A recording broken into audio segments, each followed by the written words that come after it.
Tuhan sertamu dan sertamu juga. Inilah Injil Yesus Kristus menurut Santo Lukas. Dimuliakanlah Tuhan. Pada suatu ketika seorang Farisi mengundang Yesus makan di rumahnya. Yesus datang ke rumah orang Farisi itu lalu duduk makan. Di kota itu ada seorang perempuan yang terkenal sebagai seorang berdosa. Ketika mendengar bahwa Yesus sedang makan di rumah orang Farisi itu, datanglah ia membawa buli-buli pualam berisi minyak wangi. Sambil menangis, ia berdiri di belakang Yesus, dekat kakinya, lalu membasahi kakinya dengan air matanya dan menyekanya dengan rambutnya. Kemudian ia mencium kaki Yesus dan meminyakinya dengan minyak wangi. Ketika orang Farisi yang mengundang Yesus melihat hal itu, ia berkata dalam hati, "Seandainya dia ini nabi, mestinya ia tahu siapakah dan orang apakah perempuan yang menjamahnya ini. Mestinya ia tahu bahwa perempuan ini adalah orang yang berdosa." Lalu Yesus berkata kepada orang Farisi itu, "Simon, ada yang hendak aku katakan kepadamu." Saud Simon, "Katakanlah Guru." Ada dua orang yang berhutang kepada seorang pelepas uang. Yang seorang berhutang 500 dinar, yang lain 50. Ketika mereka tidak sanggup membayar, utang kedua orang itu dihapuskan. Siapakah di antara mereka yang akan mengasihi dia? Jawab Simon, "Aku sangka yang mendapatkan penghapusan utang lebih banyak." Kata Yesus kepadanya, "Betul pendapatmu itu." Dan sambil berpaling kepada perempuan itu, Yesus berkata kepada Simon, "Engkau melihat perempuan ini?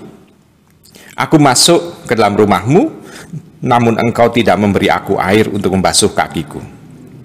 Tetapi perempuan ini membasahi kakiku dengan air mata dan menyekanya dengan rambutnya.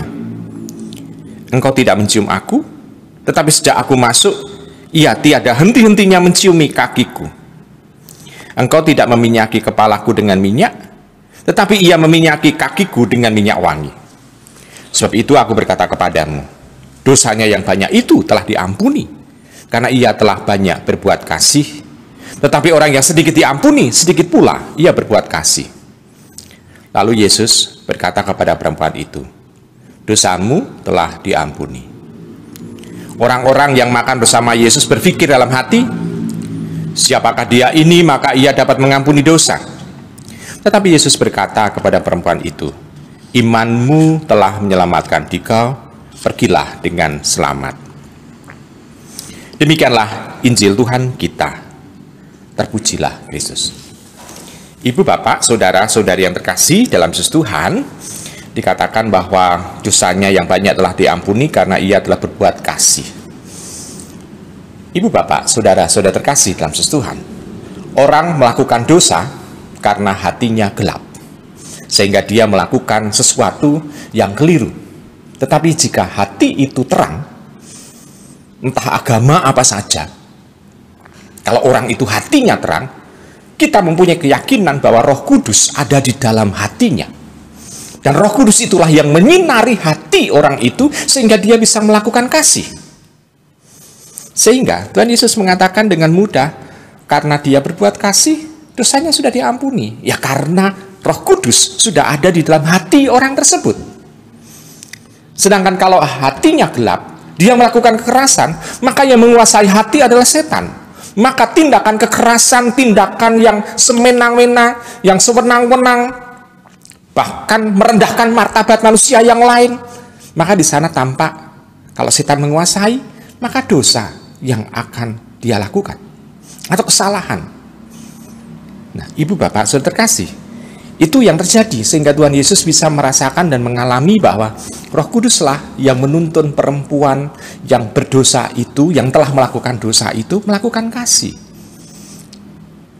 Tuhan Yesus melihat bukan masa lalu orang itu, tetapi melihat perempuan itu dan masa depannya. Sedangkan kalau orang itu melakukan kekerasan, bukan melihat masa depan orang itu, tetapi melihat masa lalu orang itu, maka dia melakukan tindakan sewenang-wenang atau menindas orang.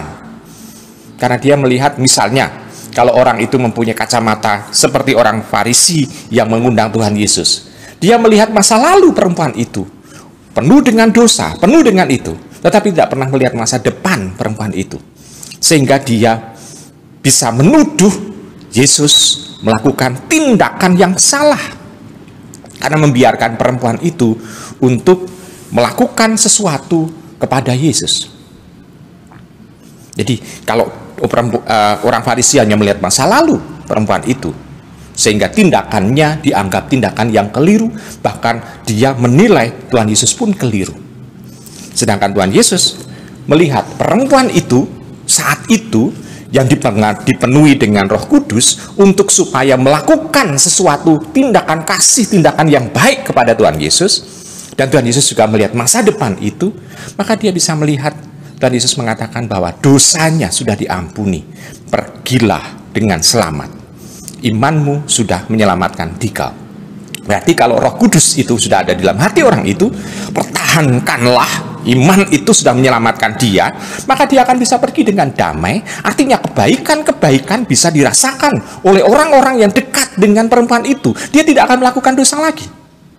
Karena Tuhan Yesus melihat Roh Kudus ada dalam hati orang tersebut. Nah, berkaca dari itu, kira-kira apa yang ada dalam hati kita masing-masing? Apakah Roh Kudus atau roh kegelapan?